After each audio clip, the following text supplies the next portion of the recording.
শুধুমাত্র দুধ দিয়ে যদি এত মজার রেসিপি বানানো যায় তাহলে কেন বানাবো না বলেন তো। এটা খেতে এতটাই বেশি মজা যে সপ্তাহে একবার হলেও আমাকে এটা বানাতেই হয়। একবার যারা এই রেসিপিটা বানিয়ে খাবেন তাদের জাস্ট মাছ মাংস আর ভালোই লাগবে না, এমন কোনোই ঝামেলা নেই। শুধুমাত্র দুধটা একটু ছানা করে নিতে হবে ভিনেগার বা লেবু দিয়ে, তারপরে হলুদ লবণ সবকিছু মিক্সড করে ছানাটা ভালো করে মথে নিতে হবে।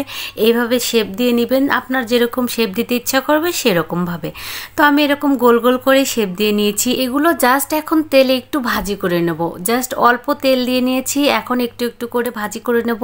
আর জালটা একদম লোতে থাকবে, যেন হচ্ছে অল্প অল্প আঁচে ধীরে ধীরে ভাজাটা ভালোভাবে হয়ে যায়। ভাজার সময় একটু টাইম নিয়ে ভাজতে হবে, এটাই। এ পাশটা ভালোভাবে ভাজা হয়ে গেলে আবার ওই পাশটা করে দেব, ওই পাশটাও যেন ভালোভাবে ভাজা হয়। এই তো দেখতেই পাচ্ছেন কিরকম লাল হয়ে গেছে।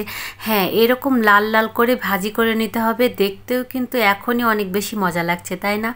এতটা ইয়াম্মি লাগছে, এখনই খেয়ে নিই ইচ্ছা করছে।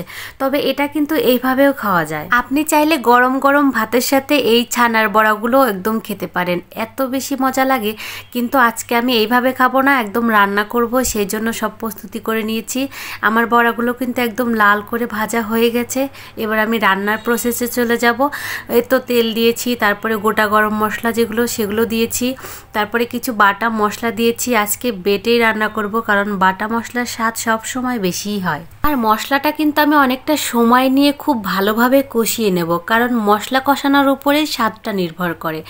অনেকটা যখন মশলা কষানো হয়ে যাবে আমি কিছুটা পরিমাণ দুধ দিয়ে দেবো এখানে। আপনারা গুঁড়ো দুধ বা টক দই যেটাই পারেন দিয়ে দিবেন, সমস্যা নাই। কিন্তু আমার কাছে টক দই ছিল না, তাই আমি দুধটা দিয়ে একটু লেবু চিপে দিয়েছিলাম।